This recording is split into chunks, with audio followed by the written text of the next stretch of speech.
voici maintenant avec l'oxyde nitrique. Alors, l'oxyde nitrique, c'est un travail qui a été fait à Moscou. Alors, à Moscou, il y avait une relation un peu particulière avec le professeur Grigoriev. Le professeur Grigoriev était le correspondant de l'OMS. Quand j'arrivais, je suis allé plusieurs fois à Moscou travailler avec lui, quand j'arrivais là-bas, on allait dans sa datcha, on commençait par, alors, pour ceux qui connaissent les repas russes, ce qui pose les unes à côté des autres, et puis évidemment la vodka. Et quand on avait fait ce rituel, on se mettait au boulot, et avec cette équipe russe, il y avait le professeur Bingui, Dr Stepanov, qui, donc, c'est indépendant de ce que je vais vous dire, mais c'est pour vous dire les relations qu'on avait. Ces deux-là, Bingui et Stepanov, ils sont patrons de service à l'Académie des sciences de Russie, qui est vraiment une des institutions du plus haut niveau point de vue physique. Voilà, ce sont les patrons, ce sont les boss. Et Vladimir, réunis, alors ils étaient 11 personnes, je crois, réunis une douzaine de personnes, ça c'était au début de nos travaux, c'était peut-être en... Avec la possibilité de faire une expérimentation, parce qu'il n'y avait pas autant de téléphones qu'aujourd'hui.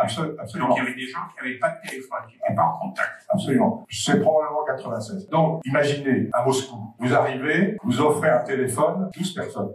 C'était magique. Et Stepanov, lui, avait construit une cellule laser pour quantifier, pour mesurer l'oxyde nitrique que les utilisateurs de téléphone qui, c'était le deal, quoi, c'était l'arrangement qu'on avait fait ensemble, utilisaient 1 heure de téléphone par jour. C'était ça. On vous offre le téléphone, on vous offre les communications, c'est là, vous téléphonez 1 heure par jour, et tous les jours, vous passez au labo, et on vous fait la mesure de l'oxyde nitrique. Tout ça, ça s'est fait dans bonnes conditions. Qu'est-ce qu'on peut sortir comme information? C'est que jour après jour, l'ensemble du groupe voit, alors, les petites barres, là, c'est parce qu'il faut dire qu'il y a une analyse statistique, parce que l'analyse statistique est toujours nécessaire dans les travaux scientifiques. Alors, bon, au milieu des barres, vous voyez que le dosage d'oxyde nitrique est multiplié par 50%, 45%. Donc là, c'est pendant 2 semaines. Et ici, là, au milieu, hop, on leur met un CMO. CMO, compensateur magnétique oscillateur, c'est-à-dire la technologie de protection qui vient du labo. Et regardez la courbe, ce qui fait que, avec le même usage, 15 jours après, les gens sont revenus à la normale. Étonnant. Sur le plan conséquence, l'oxyde nitrique, c'est un protecteur à faible dose. C'est un des messagers aussi de l'organisme comme le calcium, mais dès qu'il augmente, ça devient un radical libre qui est très agressif. Aujourd'hui, moi qui suis spécialiste de la douleur, la régulation de l'oxyde nitrique, c'est le premier pas que j'ai pour tous les malades qui ont fatigue chronique ou fibromyalgie. La première chose à réguler, avec laquelle je vais récupérer une partie de l'état inflammatoire et une partie des troubles du sommeil. Alors, qu'est-ce que ça pour la santé?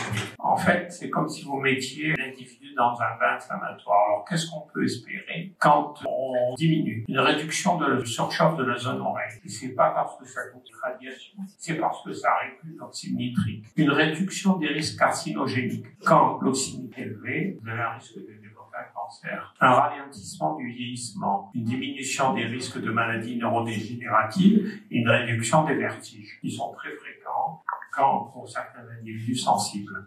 Un certain nombre d'entre vous, lorsqu'ils téléphonent pendant une demi-heure à leur patron ou à leur ami, c'est mieux, ont quand même, au bout d'un moment, l'oreille qui chauffe. Vous l'avez observé, ça? Ouais. Et bien, contrairement à ce qu'on pourrait imaginer, en tout cas, partiellement, c'est pas lié aux micro-ondes, qui sont connus pour réchauffer les tissus, machin truc. Mais bon, l'intensité n'est pas au niveau qui ferait chauffer les tissus. Vous êtes là avec le déclenchement du processus inflammatoire lié à l'oxyde nitrique. Et le processus inflammatoire, c'est rubor, calor, dolor, tumor. Et donc, c'est le processus qui est aujourd'hui le premier en cause pour moi dans le déclenchement de tumeurs redoutables, comme le glioblastome, qui sont en augmentation comme ça. Il suffit de lire un peu les informations. Et la quantité de gamins qui ont des tumeurs cérébrales parce qu'ils dorment avec le téléphone allumé sous l'oreiller, c'est affolant. Donc là, on était avec nos amis russes. Nous passons de l'autre côté à New York. Columbia University, professeur Eva Goodman. Alors, Eva Goodman est une biologiste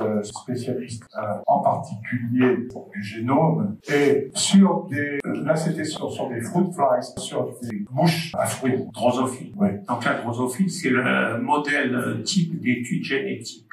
Voilà. Et le savoir-faire de Raymond Goodman, c'était de mettre en évidence ce qui se passait au niveau des protéines, on en parlait, mais aussi au niveau du génome. Et elle nous a montré que le SRE, qui est le sérum response element, alors ça veut dire quoi? C'est une protéine qui active 3 gènes, CFOS, CYON, et il y en a un qui manque, CMYC. Et ces 3 gènes sont des gènes de multiplication cellulaire. Et elle nous montre que, pour le contrôle, le niveau C1, que la multiplication cellulaire induite par l'augmentation du SRE, c'est-à-dire de la protéine sérum response element, est multipliée par 3,7. En d'autres termes, si vous avez des cellules qui se portent pas bien dans votre organisme, et que vous mettez l'accélérateur pour qu'elles se multiplient, il peut se passer quoi? Je vous laisse la conclusion. Multiplication cellulaire de cellules anarchiques. Vous ferez la conclusion. Et évidemment, lorsque nous sommes avec, on va dire, le diapason. Tiens, avec le diapason. Quand vous êtes avec le diapason, que vous redites aux cellules, non, fais-moi un sol dièse là. Fais pas un là, fais un sol dièse. Eh bien, on retrouve des valeurs initiales. Les applications, il faut les ajouter par rapport à l'oxyde nitrique, parce que là, on a vraiment deux constituants de la soupe, le protumoral. Et donc, structure musculaire et fonction et développement endommagé, risque plus élevé d'insuffisance cardiaque, fragilité du tube digestif, développement de tumeur.